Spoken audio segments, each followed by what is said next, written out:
Hello everyone, if you could let me know whether you are hearing me this afternoon. Thanks for tuning in to the live stream that we're doing here on YouTube this afternoon.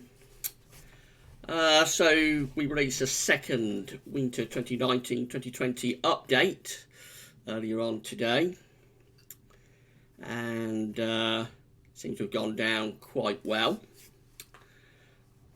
Great, so we've got some people in already with us this afternoon, so let's say hello and give a shout out to a few of the people who are with us today. We've got iTech Talk, so hi iTech, thanks for tuning in. Shiram is with us this afternoon. Is it this afternoon or this evening? It's 5 o'clock, so I think we still say this afternoon until we alter the clocks, and then I would think 5 o'clock is probably this evening. But either way, thanks for being with us, Shiram.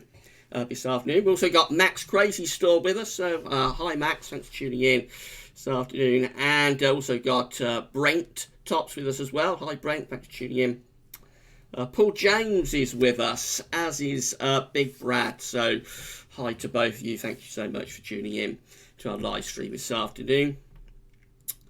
Let's see. So Paul is confirming that he is indeed hearing us loud and clear. So thank you, Paul, for confirming. Everything seems to have gone much more smoothly this afternoon compared to last week. I didn't have any last minute updates to the software this week, and I made sure the mic was well and truly working before starting the stream. So everything seems to have gone quite well, I think, so far. Let's hope it holds out for the next hour. So we're probably going to have a chat about the, well, we're definitely going to have a chat about Winter Update. We're probably going to run it for about an hour again to 6 o'clock.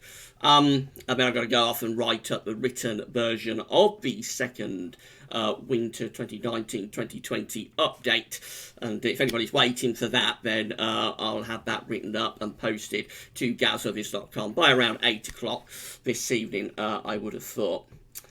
So we'll answer a few of your questions, and we'll see what you thought to the second winter 2019-2020 update. We might do a little bit of screen sharing as well in around 15-20 minutes time. See how we get on with that. So what did you all think to the winter 2019-2020 update? I hope you enjoyed it. We got through 72 tabs in an hour, so, or just under an hour, actually. It was around 59 minutes when we got to the final tab, so I thought that was pretty good going. I think 72 tabs in an hour is pretty good going. And I think that that's a record, I think, actually, for the winter updates. I don't think we've got through as many tabs as that. Often do something like 60, but I don't think we've ever done 72, so I thought that was pretty good going. So I hope you all enjoyed the second winter 2019-2020 update. Let me know in the comments what you thought to it. We've already got a few questions coming in, I noticed, so we'll answer one or two of those. So Shiram is asking us, hello Gavin, can you tell me if warm Atlantic sea surface temperature anomalies is a good sign for a cold winter following?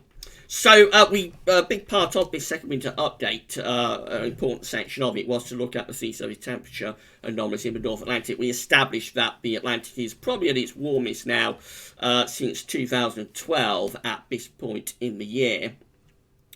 So, to answer the question, Sharon, I think, although, of course, every year is variable and there are other drivers that are important, of course, I think the fact that the Atlantic is in a warmer state, certainly around Greenland and through the tropical Atlantic, probably helps us to increase the chance of blocking and getting a negative NAO. Negative AO combination. I think the chances of that happening are increased when you have a warmer Atlantic Ocean. But of course, as ever, it isn't a guarantee to anything. There's never a guarantee with the there's never a guarantee with our weather at any point of the year, but particularly at winter, to get a cold winter, because of course our position in the world is that we are prone to westerly winds. We're prone to being mild in the winter. So to get a cold winter, we have to deviate from the default setup, if you like. We have to deviate from the default pattern. So there's never a guarantee. But having said that, I think the fact that the Atlantic sea surface temperature anomalies are warmer definitely helps increase the possibility, anyway, that we could have something colder this year and maybe get a bit of a negative NAO.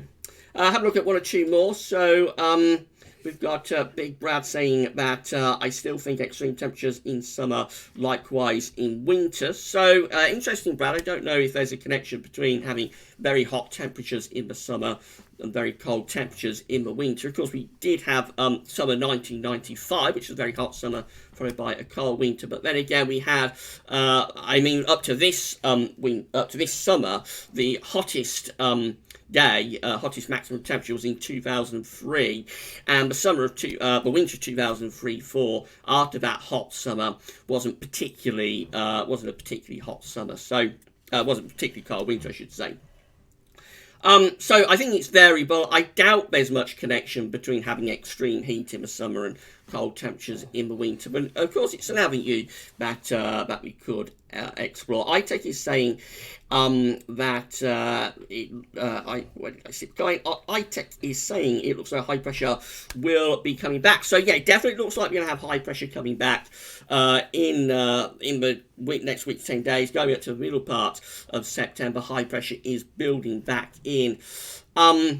And we'll just have to wait and see how long that sticks around for. Of course, high pressure in September can be pretty resilient. It can last a little while. So once it gets going, high pressure in September, it can be a bit of a job to get rid of it. But we shall see. It may break down a little bit quicker than the models are currently anticipating. At the moment, they do look quite anticyclonic, I have to say. Having a look at one or two more of your comments. So let's see if we can find one or two more. By the way, if I don't get to anybody's comment, it's because we've got so many comments to get through, but I can't see everybody's comments, if you see what I mean. So I've tried to answer as many as I can. Hopefully I'll be able to answer everybody's, or as many as I can anyway. If you want your comment to stand out, you can super chat, and by doing that, your comment will be seen and you will definitely get an answer then. But otherwise, it's just a matter of going through the live chat as we're doing it and seeing how many comments we can get through and questions we can get through. And to say, I know people are on gazwervis.com and also on Facebook, the Gazwervis Facebook, Twitter pages.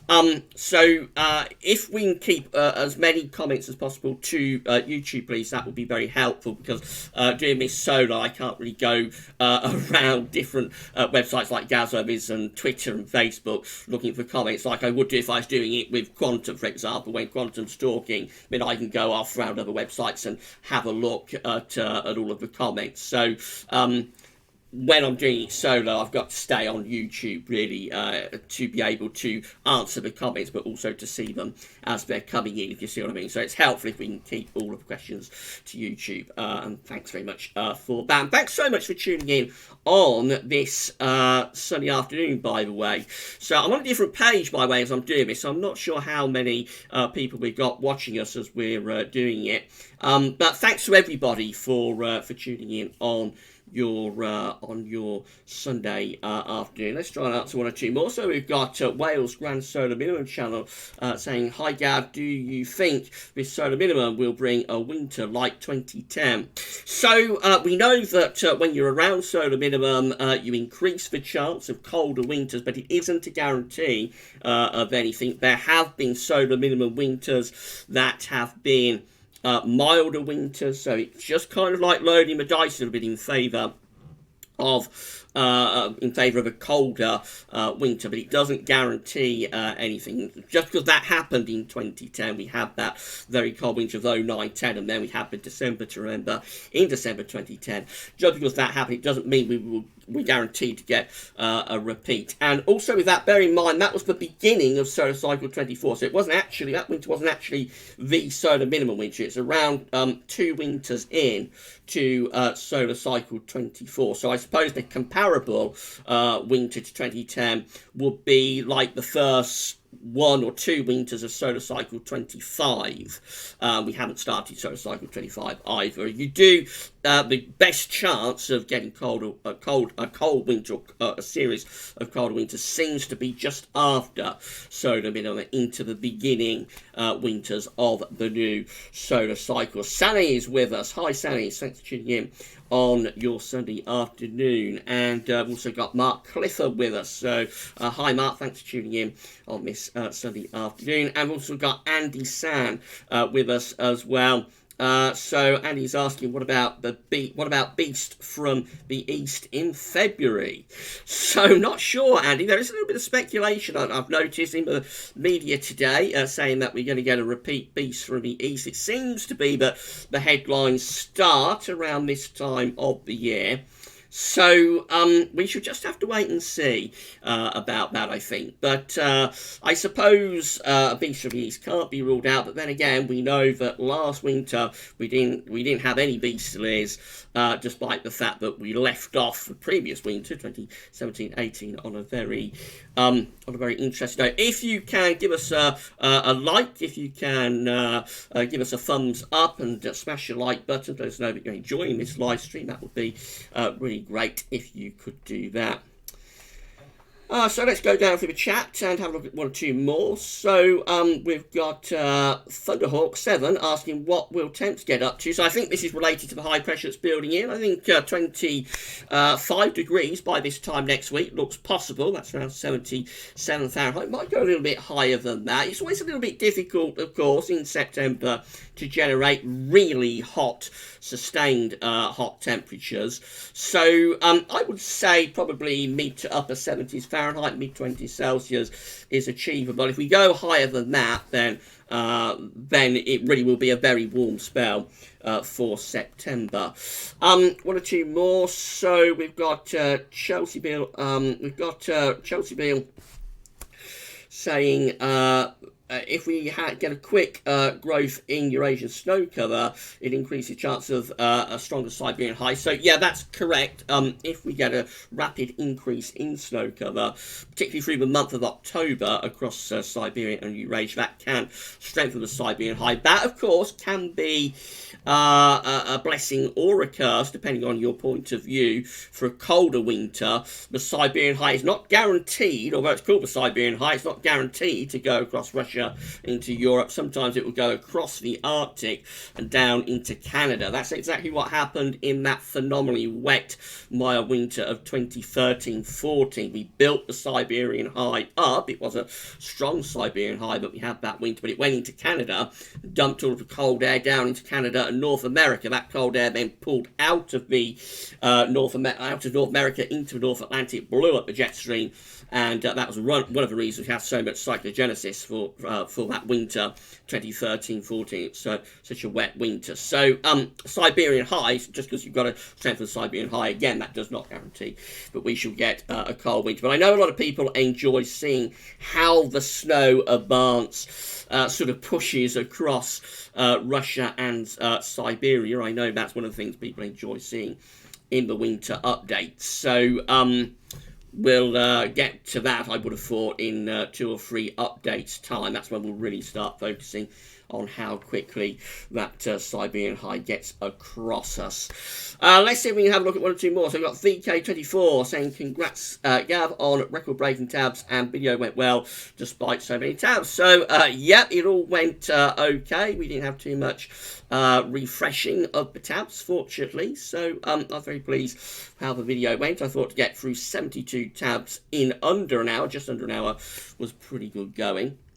Rex Dragon is asking, why do we need a tripod help assist with colder winters? This is a question I've always asked myself, actually, Rex. Why is that particular three-way band so important? I've got a feeling it's mostly related to the warm and average seasons average temperature anomalies around Greenland, which help to build up the Greenland blocking signal. So I think that's primarily the reason. And also, of course, that pushes the jet stream south. So when you have that colder band underneath the warm through the middle part of the North Atlantic, then that, of course, invigorates the jet stream.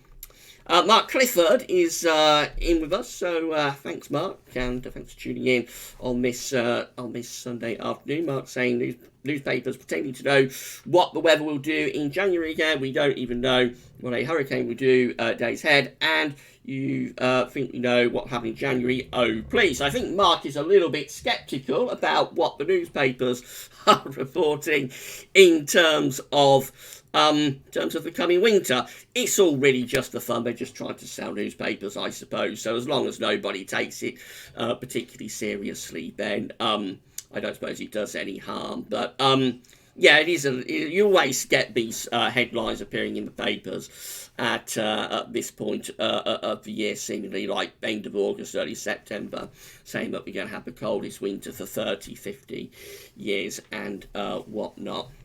Mr. Burns is with us. So, hi, Mr. Burns. Thank you so much for tuning in on this Sunday evening. I hope you're enjoying the live stream and hope you enjoy the second winter 2019-2020 update. Brent is asking me, what's your favourite winter? A cold winter or a mild winter? To be honest, Brent, we don't really have a preference either way, actually. So I'm just interested in getting the forecast correct. I don't mind a cold winter, don't mind a bit of snow, but if it is a mild winter and it's a wet winter, then that's what we get. So I'm not particularly favouring one outcome, and I think that is actually quite important when you're a forecaster. Actually, it's important not to be looking for the outcome that you want to get, if you see what I mean. I think it's important to set aside any sort of personal type desire for any particular outcome, and just to look at the data as it is, if you like. Don't forget to give us a thumbs up and smash the like button if you are enjoying this live stream on this Sunday afternoon. Again, thank you so much for tuning in. Alpha Easy is with us, saying hello, Gal. So hi, Alpha. Thanks so much for tuning in on this Sunday afternoon / Sunday evening. I've also got Paul James with us. So Paul saying every year the headlines come out, I ignore them. So that's probably the thing to do, really. Don't take it too seriously. It's all just for a bit of fun. I think they want to sell their papers, and a lot of people are, of course, interested in what the weather is going to be doing, especially at winter. But as long as nobody takes it too seriously, I don't think it does any harm, really. So we've got VK also saying GFS model predicted very high upper temperatures in both June and July before ECMWF, or even most of the GFS ensembles did. I'm not sure this trend continues into winter. Do you feel confidence in the new GFS? So I've not seen any stats about it, VK. I'm not seeing whether the new GFS is any more reliable than the previous version of the GFS. But I think it's done okay. As you say, in June and July, it did pick up that very extreme, the two very extreme heat waves that we had. In June, of course, it was more of an upper air temperature, sort of extreme type situation. It wasn't particularly extreme on the surface, but in July we had both extreme hot upper air and surface temperatures. And yes, it is true, I think, that the GFS has done quite well over the past few months. So I think it's a little bit more stable than the previous versions, but again, until you see sort of empirical evidence and see exactly how it is performing, then it's very difficult to be able to do anything other than give kind of like a judgment on what you think it's showing. But I don't know whether it's performing any better. I don't know whether it's performing any better than the previous versions. The idea, of course, is that every year they upgrade this. So hopefully, as they upgrade the model, it gets better. You would hope that's the reason that they're doing it. But until you can see proper stats, which I have not done. They're probably out there by now, I would have thought it's been out. The model has been out and online long enough to have proper stats, but I haven't seen them, so I can't really say whether it's any more reliable than it was in the previous versions of the GFS. Chelsea Bill is asking, hi Gav, what are your views about low levels of, let's go back up to that. What are your views about the low levels of solar activity? Could it lead to Dalton minimum or grand solar minimum? So there's lots of speculation about solar activity, Chelsea Bill. We did the last solar Sunday on the final Sunday, I think it was, of August, and again we have that data from NASA that we went over. They're going for another low solar cycle, solar cycle 25. The median range of that is placing it more or less in the exact situation we're in now with solar cycle 24. That's the median range. So they're seeing a solar cycle for solar cycle 25 that is neither stronger nor weaker than solar cycle 24 has been. But of course there is an upper range and a lower range within that forecast, and the last time they did this for solar cycle 24 at the end of solar cycle 23, we actually came out with solar cycle 24 at the lower end of the range. If that was to happen again for solar cycle 25, if we was to finish up at the lower end of their range of possible outcomes rather in the middle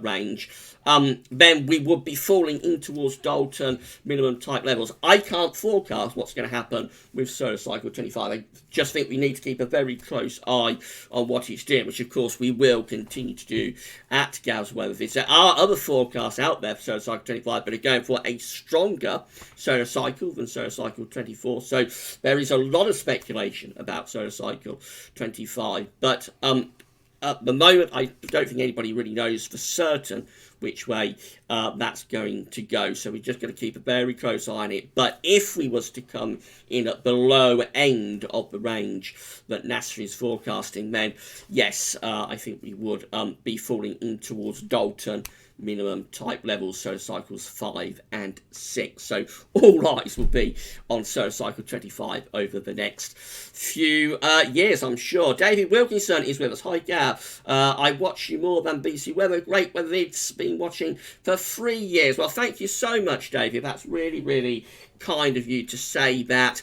The BBC are great at what they're doing. We're not competing with the BBC at all, or the UK Met or anybody else. They're absolutely great at what they do, and what we do at Gav's Weather is something rather different. Although we do those shorter range sort of forecast. So we do the 5-day forecast on a Wednesday, we do the week ahead forecast on a Saturday. That's kind of like bread and butter forecasting, but we sort of extend out further, and we're more experimental than what you're seeing on the BBC. So I think we complement one another quite well. Actually, I have friends in at the BBC in BBC Weather and also at UK Met, so I think we complement each other quite well. But thanks so much, Dave. That really is very, very kind. Thanks very much for doing that. For saying that. Please give us a thumbs up, smash your like button, and let us know that you're enjoying this live stream on this Sunday afternoon / Sunday evening. Nigel Clifford is with us and asking, is it possible to tell me what the weather will be like, not next weekend, but weekend afterwards? Roughly speaking, Nigel is planning on going on a boat trip on the Norfolk Broads. At the moment, Nigel, no, that's a little bit too far out. That would be like 2 weeks away. So it would be sort of right at the very extended end of the GFS, I suppose. High pressure is coming in. So in at this point next week, we are going to be dominated by high pressure. In September, high pressure can hang around for quite a while. So I would think it's probably a greater than 50% chance that we could still be under high pressure even like in 2 weeks' time. That's the kind of thing that happens in September. It is one of those months where high pressure can become very, very stagnant, and it can all get rather annoying actually for forecasting, because every day can come out very, very similar, and you find yourself chasing cloud around. But that's September. It's one of those months. But it is possible we'll still be under high pressure in 2 weeks' time, but can't give you, of course, at this stage, can't give you a detailed forecast for that. But I hope you enjoy your holiday on the Norfolk Broads anyway. I'm sure whatever the weather's doing, you're going to have a great time. Mr. Burns is asking, I remember the winter of 2015-16, they predicted the coldest winter for 50 years, and then we had the mildest December on record. Yeah, that was another December to remember, wasn't it, Mr. Burns? But it was a December to remember the other way. That was actually exceptionally mild December, to say the least. So, yeah, it smashed a CT record, didn't it? So I think it came in at least over a degree above the previous CT record. Probably a bit more than that, actually. It was a very, very exceptional December indeed. Really, really warm. Of course, there was that big El Nino going on with that. It does seem that when we have big El Nino events, we tend to, with those El Nino events, to spike the temperature. So before that, we had in big El Nino in the winter of 1997-98, and that one we had the extreme warmth in February of 1998. So yeah, it's something that tends to go along with very strong El Nino events, I think. But certainly December 2015 was really, really warm. Angie Denton is with us saying, hi Gav, enjoying winter updates. Just wondering if a tripod appearing at the end of May might mean later winter will be the coldest part. Not sure, Angie, but what we are going to be looking for as we go through the autumn and into winter is a re-emergence of that tripod signature. And I don't know why it's the case that the sea surface temperature anomalies you get in the month of May sort of reform as you get into winter, but that's the theory. Anyway, so as we get into running towards the winter and going to winter, we will be looking for a re-emergence of that tripod. I suppose what you saying there is that in May, we only had a very slight tripod signature. It's sort of an evolving signature that we had during May. And then the tripod really got going in June, didn't it? So maybe that would favour the tripod re-emerging later in the winter rather than earlier. It could be one of those situations where late winter is colder, perhaps. We'll go through the evidence over the next few weeks, I'm sure, and see how it all starts stacking up. Please smash the like button. Let us know that you are enjoying this live stream. On a different page today, I haven't gone over to the actual video itself on in the live stream dashboard at YouTube, so I can't see how many people are watching us this afternoon. But please smash the like button. Let us know that you're enjoying our live stream. Rex Dragon, thanks Gav. By the way, how do you differentiate between a cold and snowy winter and a cold, foggy and anticyclonic winter? Because I remember you saying that's what we were heading for.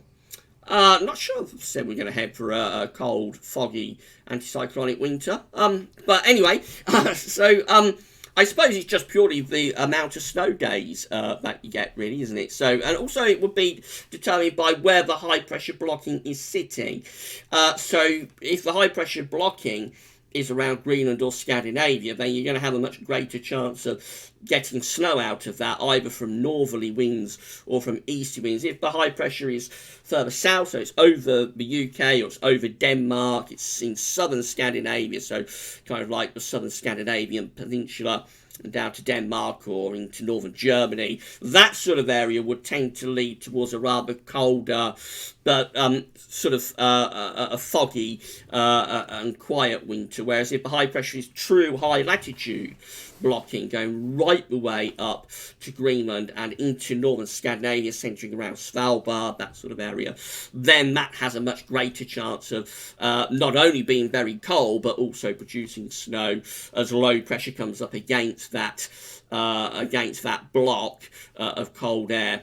As energy and precipitation comes in off the Atlantic against that block of cold air, much greater chance that that will fall as snow. And of course, you can get snow showers on those long fetch easterly winds, such as we have with the beach from the east as well. So it will be determined by the position of the high pressure and the block, I would have thought. Isaac Shaw is with us. So hi, Isaac. Thanks so much for tuning in on this Sunday afternoon, saying thanks for all your videos, they're really helpful. So that's very, very kind, Isaac. Thank you so much for saying that, and thanks for tuning in to our live stream on this Sunday afternoon / Sunday evening. B. Seaward is with us. Hi, Gav. What things can generate northern blocking?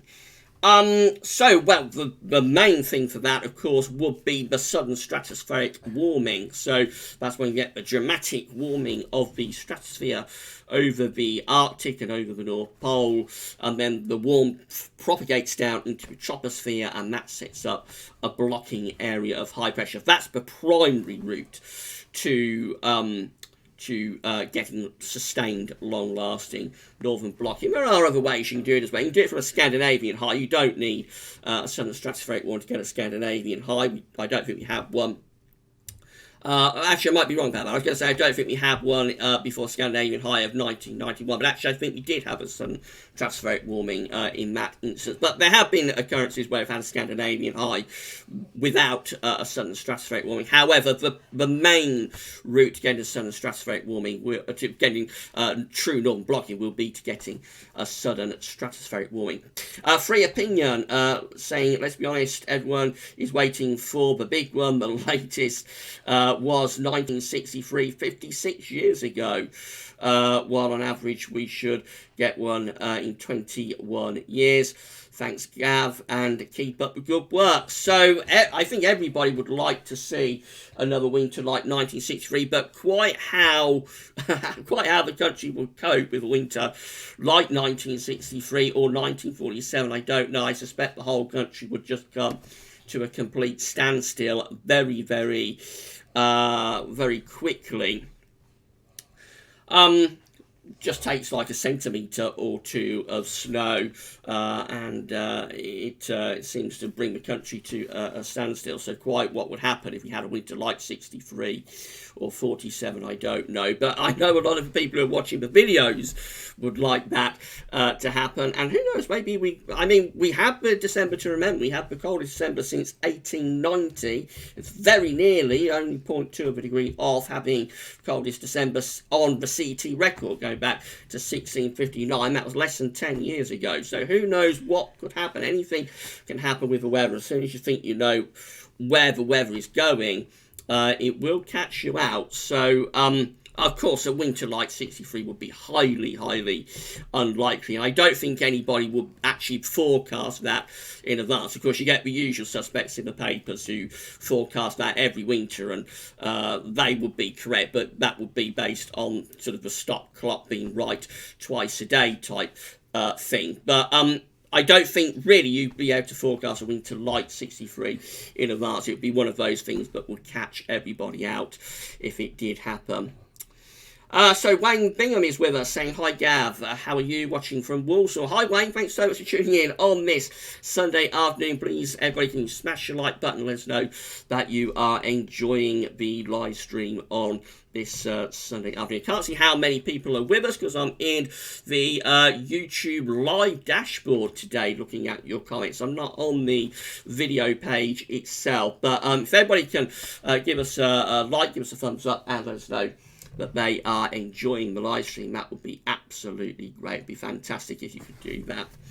One or two more. Darren Kelly is with us saying, you can't predict this far away, my friend. So I'm not sure who that is related to, but thanks anyway for your comment, Darren, and thanks for tuning in on this Sunday afternoon. We've got VK saying, yeah, do you watch the old videos from the Gavin Partridge channel, i.e. old winter updates, historic videos? I get a bit upset, but now you are more professional. I watched your video since 2015. I don't watch any videos back, actually, VK, so unless I have to, occasionally we'll get people complaining that something's gone wrong. We might get a problem with the mic or something, and then I have to have a listen, I have to have a watch. But other than that, I actually don't watch any of the videos back. It's just something that I don't like to do because I don't. I'm always sort of picky about my sort of performance on camera and that kind of thing. So I tend not to watch videos back. But if somebody complains about something gone wrong in video, then obviously I have to. As far as the old videos on the Gavin Partridge channel are concerned, they're still there. So we don't remove anything on that channel, although that has shifted more towards a Star Wars focus in the last couple of months. but only very occasionally. I don't really have the time actually to put into that that I would like to. But the weather videos on the old channel are all there. Every single one that we did right from the very beginning still there, and anybody can go back and have a look at them anytime if they want to. Let's have a look at one or two more then. So Wayne Bingham's telling us we've got 57 people watching, so that's a pretty decent number for this very, very fine sunny afternoon. It has been a lovely day, hasn't it? It's been really, really nice afternoon. So I think a lot of people are outside enjoying this Sunday afternoon sunshine. So thanks to everybody for tuning in on this Sunday afternoon / Sunday evening. Cameron Kane is saying, hey Gav, hope everything's going well. If you do have a warm or hot spell and a high pressure, can we expect 30 degrees during the day this late in the season? It can happen actually, Cameron. It's only a couple of years ago, 2016, when we got the temperature up to 34 degrees, I think. So, yeah, it can happen that you can get it very impressively hot still in September. It's hard to do it. Everything has to be absolutely perfect. You have to have exactly the right upper air temperatures. You have to have exactly the right amount of sunshine. You have to have light winds. Everything's got to be absolutely perfect to get temperature above 30 degrees in September. But it can happen. It's only a couple of years ago in 2016 that we got 34 degrees. But every day that we go into September, though, the harder it becomes, because of course the sun is rapidly descending down to the equator and then slipping into the southern hemisphere. So every day that we go through this month, it's going to get harder to get the temperature up to 30 degrees. So I would think by the time you get through to the last week to 10 days of September, then it's pretty much famous last words, probably. I'm probably going to get caught out by this now. But I think by the time you get through to the last week, 10 days of September, it's pretty much off the cards that you can get to 30 degrees. Let's see. But every day that you go through the month, it's getting harder because the sun is just slipping away. And the warmth that we do get is being generated just by the warmth that's occurred through the summer. The fact the seas are very warm, the landmass across Europe is still very warm, it's not cooled down. That's what allows you to get impressively high temperatures as you get further into September and even into October, rather than the strength of the sun itself. But yes, it is still possible right now that we could get temperatures to 30 Celsius plus. Brent's asking an interesting question. Why do big La Niñas favour a mild winter? And the same is true for El Nino as well. I would think it's because it just peps up the jet stream. So I would think the stronger these events get, the more influence they have in enhancing the jet stream. And of course, when you have a strong jet stream coming across the Atlantic, it's going to bring in low pressure, and that low pressure will blow away any attempts to build blocking high pressures over Greenland or Scandinavia. In fact, when you've got a strong polar vortex, you won't get high pressure over Greenland. So I think it's because the stronger these events get, the more influence they have on the jet stream. So let's see if we can go down and have a look at one or two more. Really busy in the chat this afternoon. So thank you so much, everybody, for tuning in on this Sunday afternoon and asking all of these questions. It really always blows me away that I do these live streams and people are actually interested in getting involved and listening to what I've got to say and asking their questions. So thank you so much to everybody for tuning in and getting involved in the chat.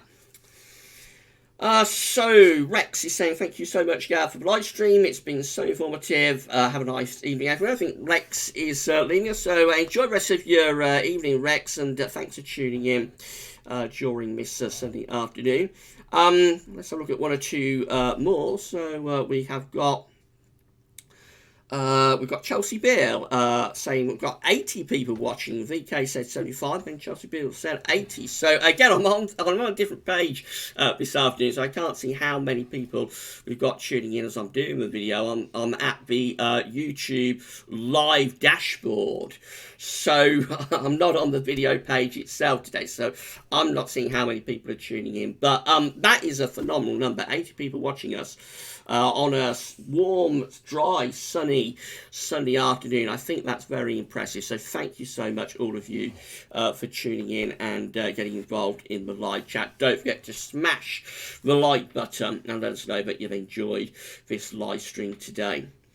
George is with us. What do you personally think that winter 2019-2020 will be like? So, George, it's too early to say. If I was to give a prediction, then I would be almost looking for an outcome, if you like. So I think I explained this in the live stream last week. I like the evidence to lead me where it's going to go. So if you start setting up preconceived notions, for example, if I was to say, well, I think this winter is going to be a cold winter, then I could find myself getting into a situation through winter updates of looking for evidence of a cold winter to back up my theory. So I like to go into these, not only winter, but also all of the other seasons as well when we're doing long-range forecasting. I like to go into it almost like a blank canvas, if you like. And with that blank canvas, then to be able to forensically start building up the picture, to be able to start adding different colours and shades, almost like creating a portrait, creating a painting, or maybe baking a cake. You add in the ingredients and you gradually let the thing evolve and build up as you go along. So at this point, so early in the season, I wouldn't want to give a personal prediction about this winter. But what I would say is that quite a few of the things that we look at within the methodology is pointing us towards something a little bit colder, perhaps. So we know we're at solar minimum. That increases the chance of a cold winter. We know that sort of lowers the dice a little bit. We're probably going to descend from a westerly to an easterly QBO. We have the tripole in May, which may return as we get through to the winter. So all of those things would sort of suggest perhaps that this might be a colder winter. But again, there are so many other factors involved. It's so early in these updates that I couldn't really give a personal view. So we have also got Iceman in with us. So saying hi, Gav. Hi, Iceman. Thank you so much for tuning in on this Sunday afternoon. Hope you're enjoying the live stream today.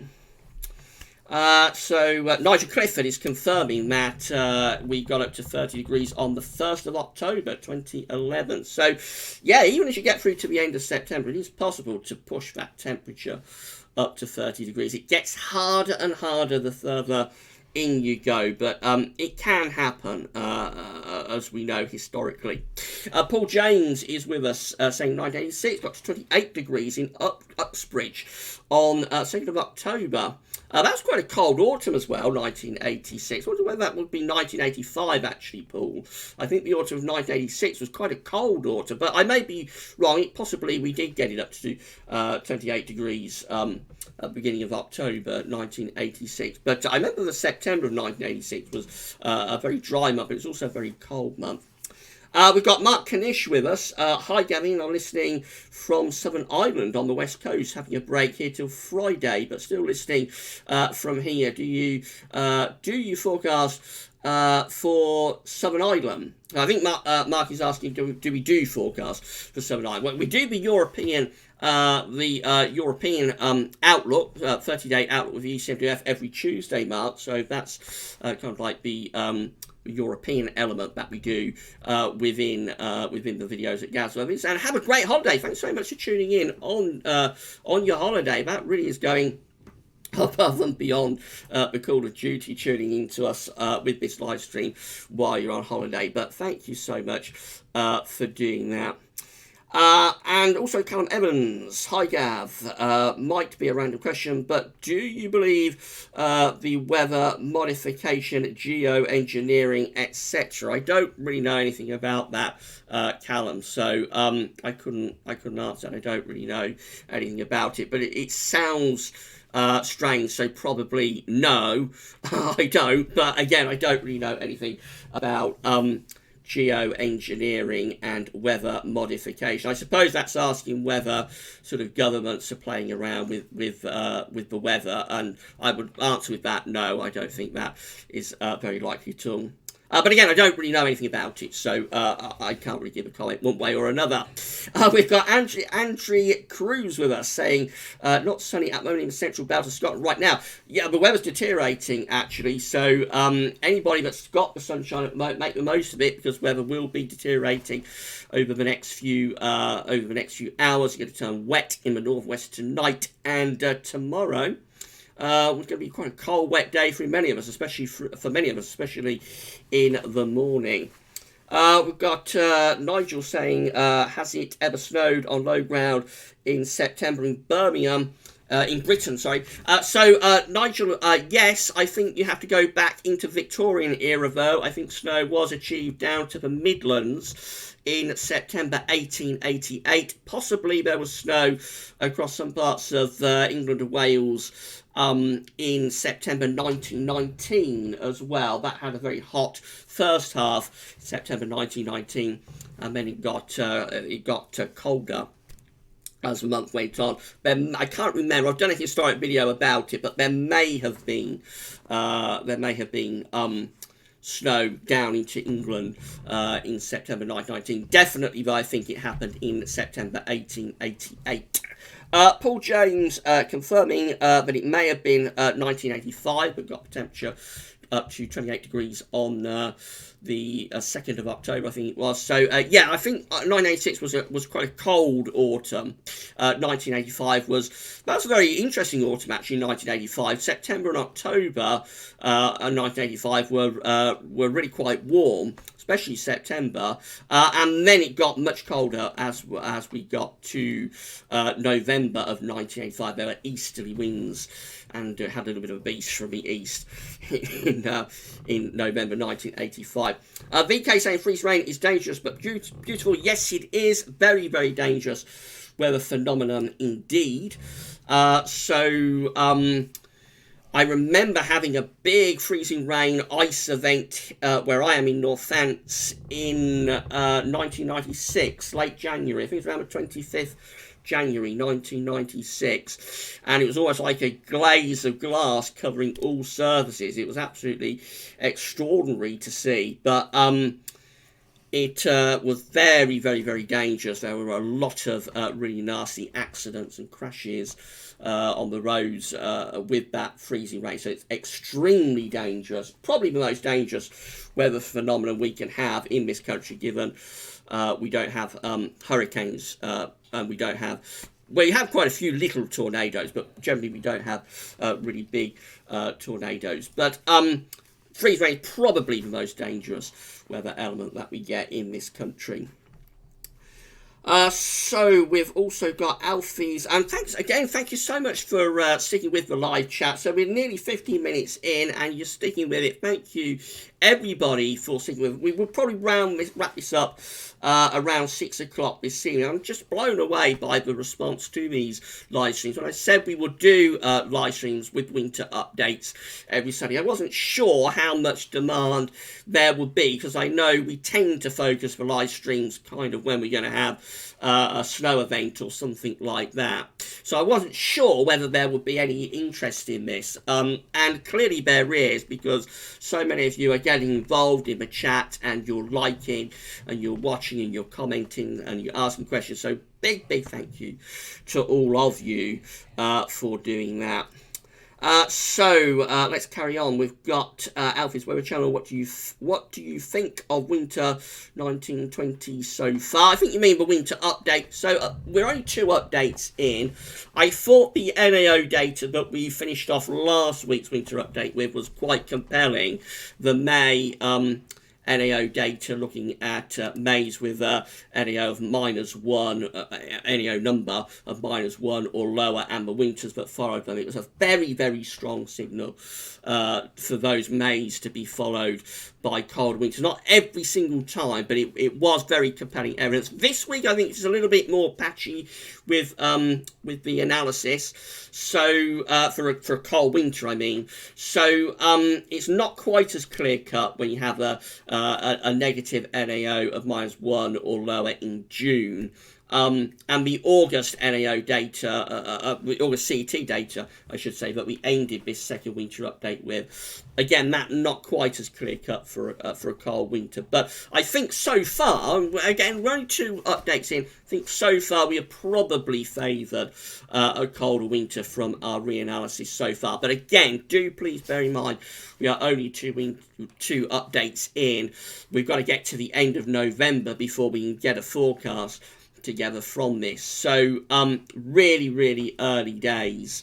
And it looks like this is probably going to be quite a dry September, which I know from previous winter updates, dry Septembers don't favour a colder winter outcome, I don't think. So when we get through to the September data in the updates that we do early in October, we may be favouring milder winter outcomes there. We shall see. Let's have a look at 1 or 2 more. So if we can see what Freddie Walker is saying. How much time do you spend on Gazov's YouTube website every day? Thanks for your dedication. So thanks so much, Freddie. Yeah, it's a full-time job, this now. So I never expected when I started that the thing would spiral as it has done and become so big. When I started, it was just a small sort of personal project on a little YouTube channel, and then we developed a website, and then we developed the Gavs Weather Vids YouTube channel, so we sort of tied the website to YouTube, if you like, and created the brand Gavs Weather Vids. I think that's when it actually started to get quite a lot bigger, and since then it's just grown and grown. And so I spend most of the day now with Gavs Weather Vids, whether that's on the website, on YouTube, or getting the videos together.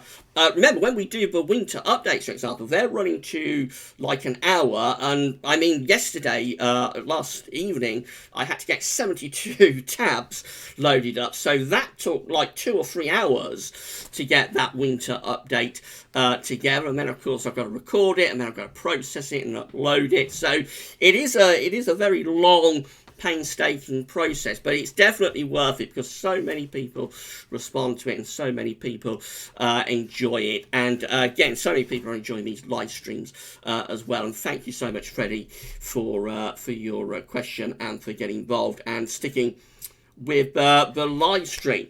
So we've also got Paul James asking us snow in Surrey on 25th, saying so Surrey 25th of September 1885. Yeah, you go back to the Victorian era, you do find instances when we had snow in September, but it hasn't happened for a very, very long time.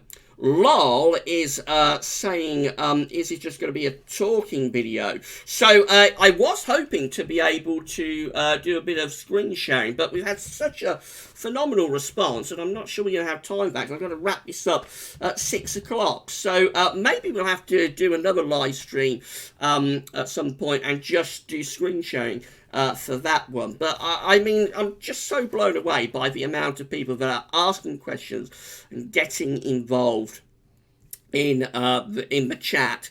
So thank you so much to everybody for doing that on this Sunday afternoon. Please give us a thumbs up, please give us a like, and let us know that you are enjoying the live stream. As I said, we're going to have to wrap this up at 6 o'clock because I'm going to go and write up the written version of the second winter update. So I wish I had a little bit longer, really, to go through all of the questions that everybody's asking. But again, I've got to do that written version, so I will have to wrap this up around 6 o'clock. 1 or 2 more. We've got. Let's have a look. Mr. Chris is asking, what are your thoughts on Professor Zarkozy? So I don't know, Chris. I've heard of the name, but I don't know particularly well Professor Sarkozy's work. This is related to solar activity, I think.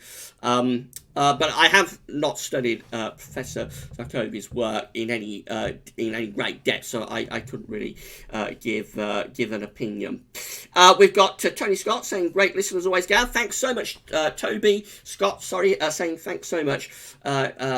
Saying it's been a great listen, so thank you, Toby, for tuning in on this Sunday afternoon, and thanks for sticking with live chat. Hope we've done okay. And one or two more. We've got Andrew Cruz saying, isn't May data more important when forecasting winter than June data? So as far as the NAO is concerned, probably yes, because it is related to the sea surface temperature anomalies that you have in the month of May. This year might be a little bit different though, because we didn't really get the tripod. Although the tripod started to set up in the Atlantic in May, it really got going in June. So that's the reason we wanted to show the May and the June data. But when it comes to weighting the forecast, I would probably weight those NAO analogues that we looked at last week for there. Would probably weight those a little bit higher than the June analogues. Please smash the like button. Let us know that you have been enjoying this live stream. We've got one or two more. So Savvy is with us. Hi Savvy, thanks for tuning in on this Sunday afternoon. And Savvy saying that he's very much looking forward to future winter updates. Well, we're only at the start of them, so this is going to get more involved, more in depth, really, as we go through the next few weeks, and we're going to keep doing winter updates right way to the end of November. We're going to release the winter forecast on the 1st of December. So I've got a long way to go yet, and yes, the winter updates will get more involved, and I think they will hopefully anyway get more interesting as we go along. Although last week's winter updates, I know a lot of people found that one really, really interesting indeed. So I'm gonna do a little bit of screen sharing, although it has got late, but I wanted to just show you the latest CANSIPS that has come through. It's late updating. CANSIPS has been late updating the seasonal model at Tropical Tidbits this month, but it has updated, and I did think that I would show you that, so I am going to show you that before we sign off. So all I'm going to do is turn off the image and then move to screen sharing. So that should now be sharing the screen. And so this is the mean sea level pressure anomaly. Hopefully this is all working. Hopefully nothing's gone wrong here. This is the mean sea level pressure anomaly from the latest updates from CANSIPS for September. And red, of course, high pressure, blue, low pressure. I haven't got the highlighter, but the UK is kind of up there on the far left of the, on far right of the screen, I should say, as you're looking at it on the far right of the chart. So that's September, going for quite an anticyclonic month in September. That's October. Notice CANSIPS is going for a negative NAO during October. It's seeing a return of sort of a negative NAO type situation. It's pushing the jet stream southwards, taking low pressure through the central Atlantic into southern Europe. It's got high pressure up towards Greenland and Iceland. Up towards the northern latitudes anyway. So it's extending to the eastern part of Greenland and down to Iceland. So definite hints of northern blocking in October. Last month, CANSIPS was going for a cold winter. I can show you what it's going for this winter in a moment. This is November. Looks like November, it's forecasting quite a wet month, a low pressure dominated month with those blue colours. That'll be a very unsettled, wet autumnal sort of November. That's December. It's going for high pressure to be returning look across Greenland and Iceland. So it's still got that signal it had last month for northern blocking. Quite interesting. I thought that probably Kansas City would row back on that this month, but no, it's actually still showing that high pressure within the northern latitudes. Again, negative NAO-AO situation for December. Jet stream being pushed southwards into southern Europe with the blocking around Greenland and Iceland. That's a cold month. If you come over here, you'll also see Scandinavia, so blocking extends to the north of Scandinavia. That will definitely be a cold December. There will be wintry potential with that. That's January. It looks very, very unsettled in January, but not a typical unsettled month. It actually looks like very deep low pressure is being pushed southwards into southern parts of Europe. So I think although the blocking signal is much reduced in January, the jet stream is still southerly. So that could be kind of like a cold, wet month, maybe a month that has lots of cold rain or snow potentially at times as well. And then as far as we're going to go, you actually go all the way to August 2020, but we won't go any further than February. That's how it's looking for February. And again, northern blocking very much in evidence in February. Jet stream pushed southwards. So you can see all of this blue down here around Spain and North Africa. That's jet stream south. The NAO there is negative. That would be another cold, wintry month with northern blocking. Let's just show you March. And in March, still high pressure kind of to the north-northeast. It looks like more of a Scandinavian high in March, but this is definitely still going for a colder than average winter, following on from last month's CanSIPS update. Let's just show you the temperatures. So if you can do that. Remember, this is tropicaltidbits.com. I'll leave a link to this in the description with this live stream at YouTube. Go and have a look at these charts for yourself. They're always great to have a look at. So for September, going for near normal temperatures, quite a warmish month down to south, a little bit cooler up to the north. October actually looks like quite a mild month, interestingly, despite the fact we've got a negative NAO-AO type situation in October from the mean sea level pressure anomaly. Is actually going for quite a mild month. That's a little bit of a surprise, and it's milder than average in October. That's November, a little bit above average still in November. That one looked like it's going to be a very wet month, of course, very low pressure dominated. That's December. You see the blues there in across the UK and Ireland, so it's going for a slightly colder than average month in December. Remember, these season models do favour milder than average temperatures. So if like CanSIPS is showing a cold and average month, you can assume it will be probably quite a bit colder in reality. That's January also showing a little bit colder than average there for the UK. For Ireland, that's February. That looks like it's potentially the coldest month of all. The signal, again, on the scale, the temperature scale is on the side here. So it's going down to around 1 degree below average, I think. But remember, these models are programmed to favour milder temperatures. So if they're showing colder than average temperatures, you can think that it would probably be like a degree or two colder than what they're showing. And that's March also going for quite a cold month in March. CanSIPS is still sticking with its idea of high pressure within the northern latitudes and generally a colder than average winter, which it had last month. I thought it would probably back away from it with this month's update, but it hasn't. So I hope you found that interesting. Let's just turn off the screen capture and put up the image.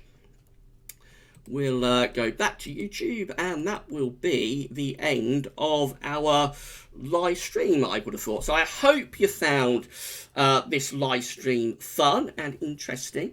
Again, thank you so much for tuning in on this Sunday afternoon. Hope you enjoyed that little bit of screen sharing from Tropical Tidbits as well. I'm sorry if I missed anybody's questions. I do my best to answer everybody's questions as we're doing the live stream, but obviously some people's questions will get missed out. So sorry if anybody's question got missed out. But again, thank you so much for tuning in on this Sunday afternoon, and thanks for sticking with it. Hope you enjoyed it. And we're going to end it there. So we will be back next Sunday with another live stream between 5 and 6 o'clock. So see you then, same time, same place. Of course, there will be updates continuing throughout the week on the channel and at gavsworthies.com. So the videos will keep coming. I'm going to end the live stream there. I'm going to go off and get a bit of tea, and then I'll write up written version of the second Winter 2019-2020 update. If you're waiting for that, it will be placed on the Winter Updates page probably in a couple of hours' time. And you'll be able to have a read of that and watch the video on demand whenever you would like to. This video will also be placed on the homepage, by the way, of Gavsworthies, probably tomorrow. I'll put it on the homepage of Gavsworthies, so you'll be able to listen back at gavsworthies.com if you'd like to do that. All right, then, so they were run by 4 minutes, but I wanted to show you about a little bit of screen sharing, and I hope you found that those charts from Cannon 6 interesting. Hope you enjoyed the live stream, and let's end it there. So enjoy the rest of your Sunday afternoon and evening, and that's all for now. Thanks for watching.